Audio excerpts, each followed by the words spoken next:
Live from our 7 Tasmania studios, your nightly news with Rachel Williams begins now. Good evening, everyone. Tasmanian victims of sexual assault will soon be allowed to go public with their stories. The state government has committed to overhauling legislation, giving adults the opportunity to speak out about their experiences. When Grace Tame wanted to tell her story, she had to get a court order giving her permission. Any law that stops a survivor or victim from speaking is oppressive. Since then, she's campaigned to give those who want to talk the chance to do so.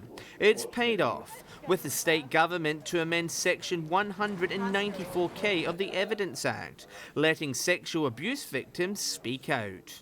It's just overwhelmingly positive. It's energising, it's encouraging, because all justice is social justice. Media outlets will be able to publish stories, provided the victim is over the age of 18, of stable mind, and they have written permission. While the word relationship will be scrapped from the crime of maintaining a sexual relationship. Because that word should be used for positive relationships, not those that involve a crime. Labor say they'll support the new laws in Parliament. Impressed by the bravery and the strength of Grace Tame and people like her who through their hard work and their advocacy have led the government to commit to this change. Grace says she hopes the new laws will improve the public's awareness. Not enough is understood, especially about the psychological aspects of these crimes and the people that have the best insights into those are victims. John Hunt, 7 Tasmania News. The long-awaited construction of new buildings by the University of Tasmania is facing a backlash. Glebe residents want the university to rule out development on the historic Domain House site. They've released their own master plan for the area, using the current buildings to create an educational and cultural hub. It's the historic home of the University of Tasmania. Domain campus separates Hobart CBD from the Queen's Domain, with UTAS currently looking at revamping the ageing site. Glebe residents today unveiled their wish list for how the area can be revitalised. Using this site for the future under the university's custodianship, that will make it sort of retain its heritage values and make it more valuable. Under their master plan, all buildings would be upgraded to a mix of community and educational use. A number of public courts would be built and new public gardens established. However, residents also want the university to avoid constructing new buildings. Our concern is that there would be new buildings built on the site that would be inappropriate and out of scale with the heritage. In a statement, UTAS welcomed the input from Glebe residents, saying it will form part of their thinking for their inner city plans. And former Greens leader Bob Brown is backing the master plan. I think this is magnificent. Here's a community that's not saying no, they're saying go with our plan. The residents will next take their plans to a public summit organised by UTAS.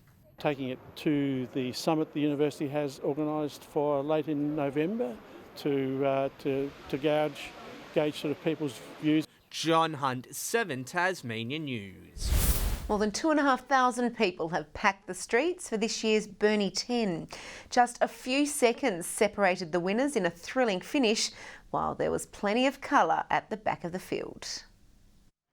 A sea of runners surges forward, although some seemed better dressed for Bavaria rather than Burnie. We'll make it. We're there at the end. Spectators wanting a close race were in for a treat. With just seconds and a few glances over his shoulder, Jordan Williams sealed the deal. Jordan Williams takes it! The Victorian did have help from last year's champion. Train and race and travel around with Stu McSwain all the time, so when you want to try and be the best, you've got to train with the best, so here's a good one to emulate that. The 27-year-old is hoping his medal is just another win on the way to the Olympics. Women's winner Genevieve Gregson was smiling well before crossing the finish line. On to Genevieve Gregson. She is the Burnie 10 champion. The two-time Olympian has already qualified for Tokyo, but taking home Burnie was still a thrill. To come out and win a race like the Burnie 10 with such a great history behind it is actually a really awesome feeling, and I didn't think that I'd be able to come down here and win. Tasmanian para-athlete Matthew Brumby also chalked up the 10, and there was a sizable field for the shorter 5-kilometre run. Go! Away they go! Around 2,700 people laced up for the day. This is probably our best numbers in the last 3 years, so yeah, we're very happy, and conditions as they are with the weather and that, really happy. Sean McComish, 7 Tasmania News. The Hobart Hurricanes women's side have recorded their second win on the trot against the Melbourne Stars today, while the Tasmanian Tigers are still in the fight following day 3 of their Sheffield Shield clash with New South Wales. Hunting for another victory, the Canes attack were on a mission early as Aussie quick Belinda Vacawera made easy work of Stars opener Elise Villani. New recruit Nicola Carey getting in on the act soon after as the visitors began to build some momentum, and from there the home side's top order crumbled, with the Canes restricting Melbourne to 136 runs. Erin Fazakli was hoping to recreate her efforts with a bat from yesterday, but it wasn't to be. English captain Heather Knight managing just the 18 runs as the side struggled to find some momentum. It finally came via Carey, knocking 7 boundaries en route to an unbeaten 60-run effort to help see the Canes along to a 5-wicket win. Meanwhile, after cleaning up the last of the Blues order for 364, the Tasmanian Tigers' top order couldn't provide the spark needed to shift things back in their favour. Matthew Wade eventually providing a desperately needed boost with the bat, belting a string of boundaries to keep the visitors in with a fighting chance heading into day 4. It's been a triumphant return for the iconic Domain Hill Climb motorsport event in Hobart after being in danger of folding following local council's vote to scrap the annual race over concerns for noise pollution. Around 50 drivers pushed their cars to the limit, burning rubber up the famous hill in a quest for a year's worth of bragging rights. Good evening. 19 degrees today in Hobart. Launceston had a top of 17, 16 for Burnie with 15 degrees the top in Devonport.